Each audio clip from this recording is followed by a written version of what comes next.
Welcome back to another edition of the Founder Spotlight here at Herbal Profiles. Today I have the founder of Blaze and Chill, Matthew Murray. Welcome. Thanks for having me.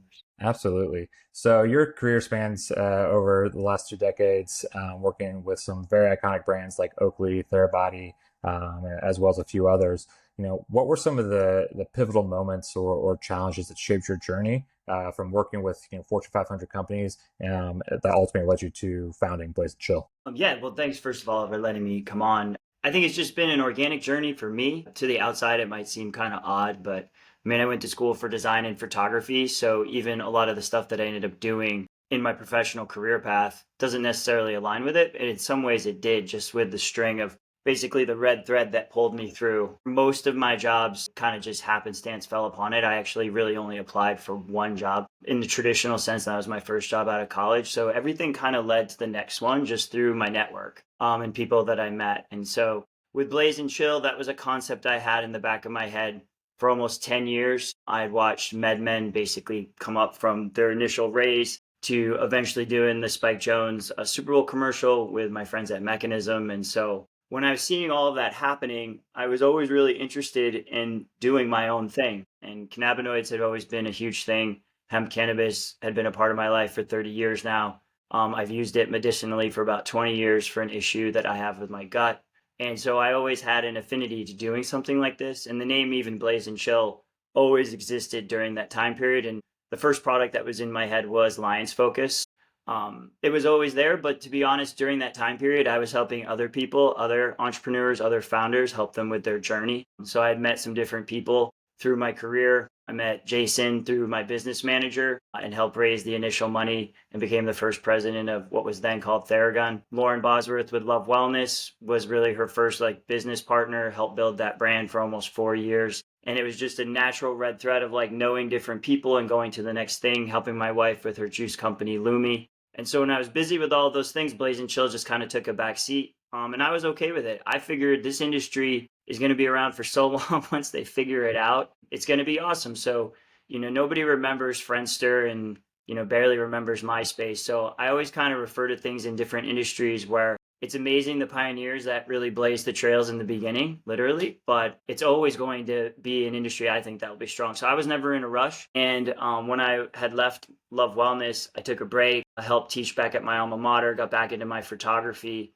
and slowly worked on Blaze and Chill. I was also and have been helping with an NIL agency. So that's been another journey more recently, but I worked with different manufacturers and ultimately landed on a great one in Oregon. And so for the last year, I've been slowly getting to a public launch. I love that. So it's funny you mentioned the gut issue that you were having, and that being one of the many driving factors to launch Blaze and Chill. As my listeners probably know, that's a very, very common thread in the industry that get people in, myself included, in that. So I love seeing that. And with Blaze and Chill, you're set to kind of change how consumers perceive cannabinoids with the innovative shots. And what inspired you to create a brand that, blends cannabinoids with natural ingredients? And then ultimately, how do you see Blaze and Chill as standing out in, the crowded wellness space as well as the cannabis space? Yeah, so I mean, probably basically, I got my medicinal license when I lived in California early on when I was working at Oakley. So the first decade,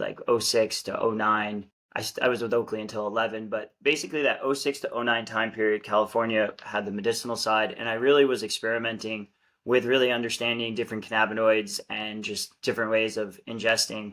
And it was really fascinating. I was like, man, when somebody really figures out the combination of cannabinoids with caffeine and even taurine and certain things that can really give you a boost, it can eliminate the jitters and the upset stomach and a lot of the things that come with certain things that you might take too much of. And I was like, this is incredibly powerful, and the different combinations of things could be wild.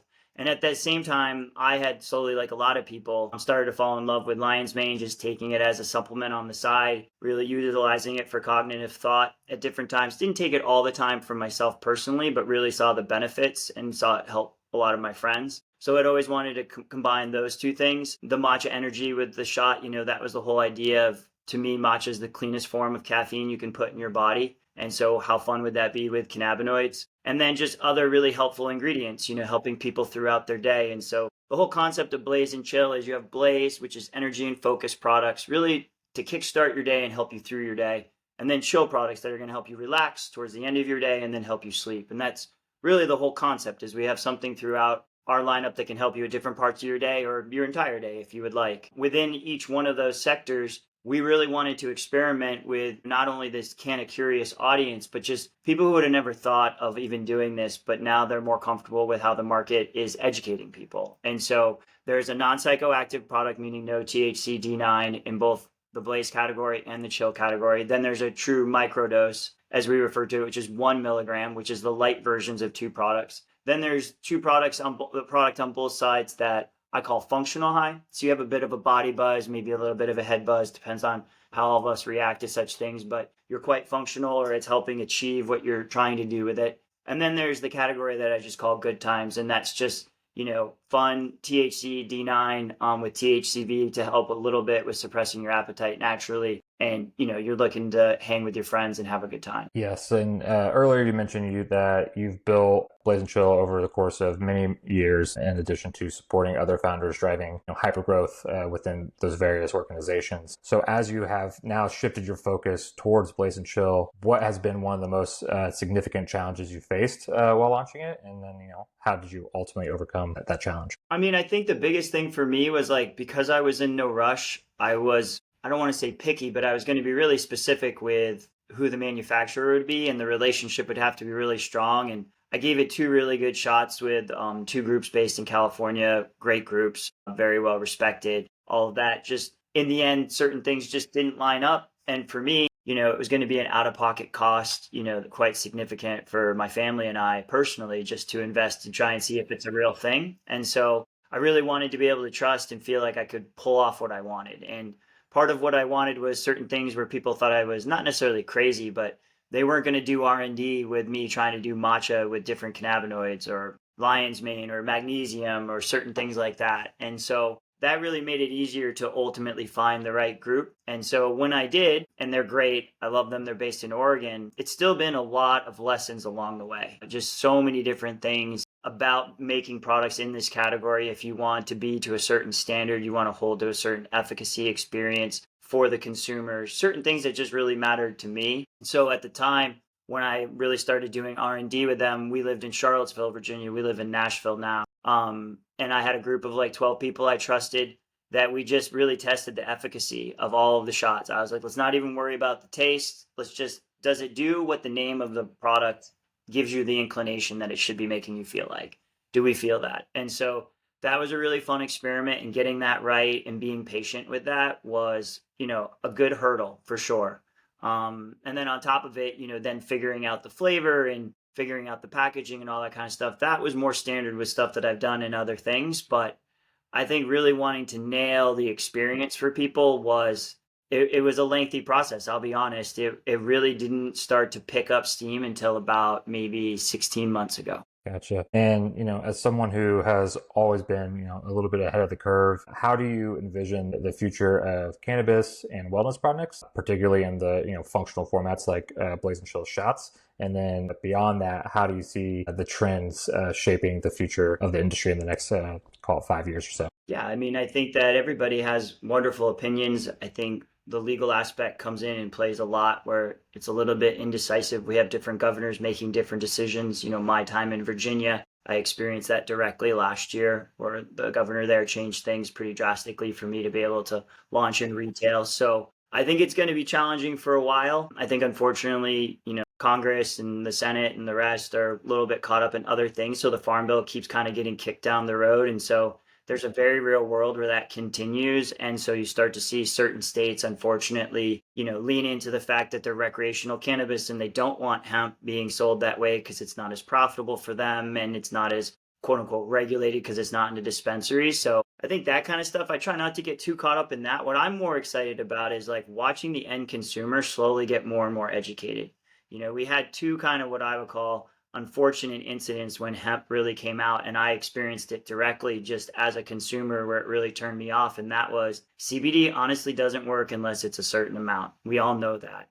And technically you need another cannabinoid to really make CBD work the right way. And we typically know which one that is, and that one gets regulated a certain way. So, that going through its boom in the beginning, where a lot of people were like, oh, it's snake oil, this is ridiculous. I felt that that really hurt the industry right out of the gate. And then I think the D8 and D10 scenarios really have unfortunately affected the industry where, I don't want to make light of it, but I'm 46. You could talk to other people my age, younger, even older, and almost all of them have a story of at least trying D8, normally as a gummy. And I would say the majority of the time, it's not a positive experience, even for people who were into that kind of stuff or even still are into that kind of stuff. So I feel like the time is slowly passing by where those two scenarios that played out early on and still kind of exist to a certain extent, but not the same as before, have kind of subsided. And now we're hitting into a zone that I kind of compare it to wine as a joke with certain people. It's like we're all going to have our own favorites, right? I joke where, you might have a friend that only wants to drink French wine, you only drink California wine. People talk about there being, legs on it. And I say if it has sulfates, it's going to give me an upset stomach and I'm not going to drink it. So you have all these scenarios, but everyone enjoys it, right? And I think that cannabinoids, whether cannabis or hemp based, are going to do wonderful things for different people as they start to discover that for themselves personally. Now, there's stuff that works for everybody for sure, but as people become educated or like, oh, when I do THC, I like it to have a little bit of this in it. Or, when I do something that's helping me with inflammation, it's still got to have a little bit of that in it. And I think ultimately, as the consumer gets more comfortable with all the options that are out there, because it should continue to grow that way, then I think this industry takes off like a rocket ship, all the way from like fully non-psychoactive could be like in a yoga studio or sold in a Target, stuff that sells in Total Wine in a bunch of different states now. You're going to start to see, I think the cool part with this industry is it's going to fall into a lot of different verticals more than people realize, especially as the legal side of it gets hopefully cleaned up where there's some specifics that people can stay within. I think this could fall into a lot of different markets other than just the traditional like replacement to alcohol. Absolutely. I actually, when I first started taking some of these products, I was essentially making some of the overall products myself. So I was having drops that only had THC in it, and I was taking lion's mane capsules and Right. things of that nature to kind of curate a specific effect. So it's been really nice seeing a lot of the brands make their own versions of these things, especially using matcha and other things, because it's not always about getting high necessarily. It's about curating a specific effect. And as you mentioned earlier, Blaze and Chill has products that you can use throughout the entire day. And as someone that has ADD myself, that's largely what I was using it for in the very beginning. 1, maybe 2 milligrams of THC mixed in some CBD, some lion's mane, and a little bit of caffeine. And it was basically, helping with my ADD. And so I love that there's a lot more brands like Blaze and Chill that are starting to curate those effects. And it's not just quote unquote stoner culture, which obviously still has a place in the market, but Yeah. it isn't the end all be all. So I think one thing I would add real quickly to that, just for just like fun context, is seeding product to my network and having people try it, especially like earlier this year, end of last year when I was finally in packaging, but really just wanted to get feedback. The range of feedback is hilarious. I had a former NHL hockey player, Stanley Cup champion. He took Hefe and was like, I got so much stuff done today. It was amazing. And I'm like, holy crap, dude, that's amazing. And then I've got other people where I did a like what I call a Tupperware party in Charleston, South Carolina at a friend's house. And I had a couple come up to me in their late 30s who say, we don't do drugs, we don't drink, but we're friends with everybody. But, your speech and how you explained everything, we're going to try Matcha Energy, Dreamland, and Lions Focus. And I was like, that's incredible. So seeing the gambit of the potential, even with just the SKUs that I'm trying in my small little universe, just lets me know that this is so much in its infancy. It's crazy. absolutely. And so you have this, extensive experience. You've launched many different brands or helped grow them at exponential growth rates. So you've been around the block, so to speak. What advice would you give to other founders that are looking to create something disruptive in this industry today? Specifically in like hemp and mushroom. Correct. Yeah. I mean, I think that like come join the party, really.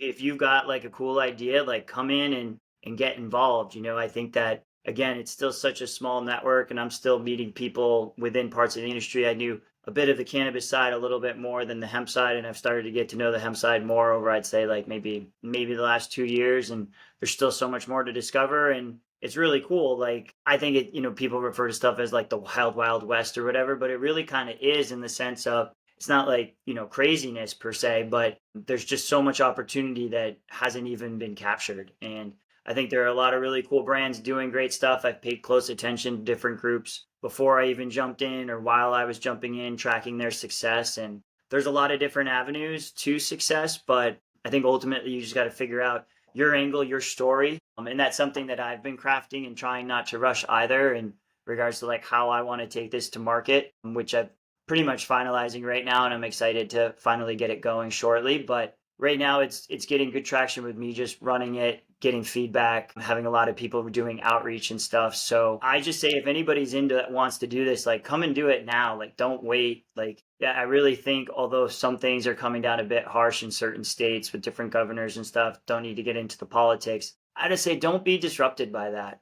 Especially if you're working at the cannabinoid level. I purposely have a goal of only working with 6 specific cannabinoids and then different types of functional mushroom.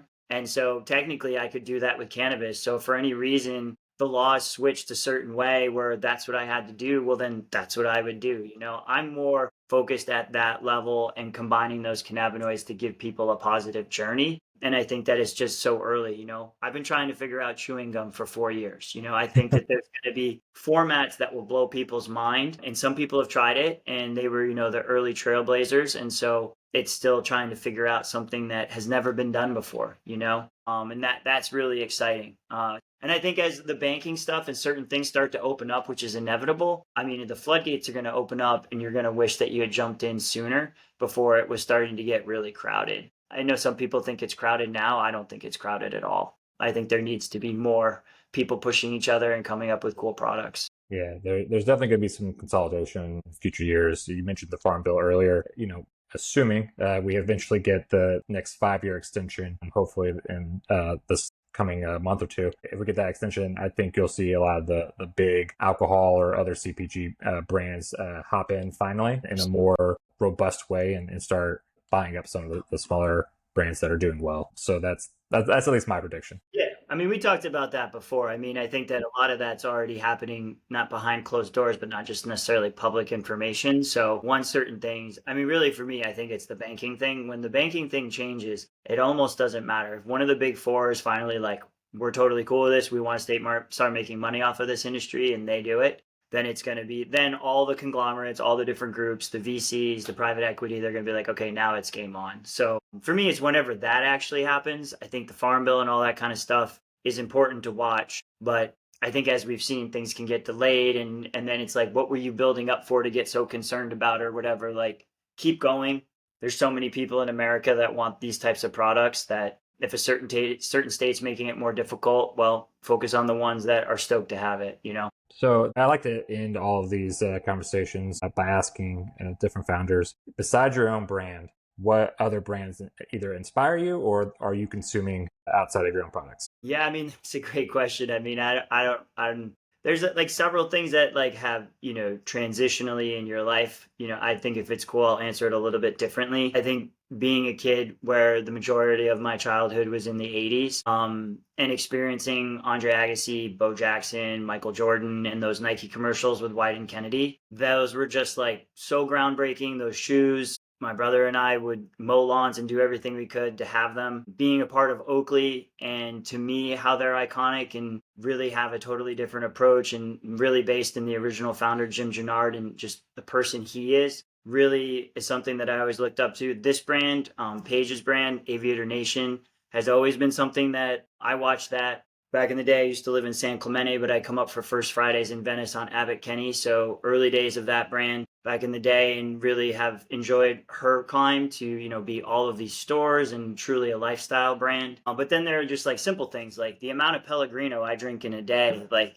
insane. So I like different things for different reasons. And I think it's more fun to be inspired by different things at different times. Right now, I think it's more just exciting to see who's just being disruptive in the moment and how they're pulling it off, looking to see the next thing that's coming up and feeding off of that.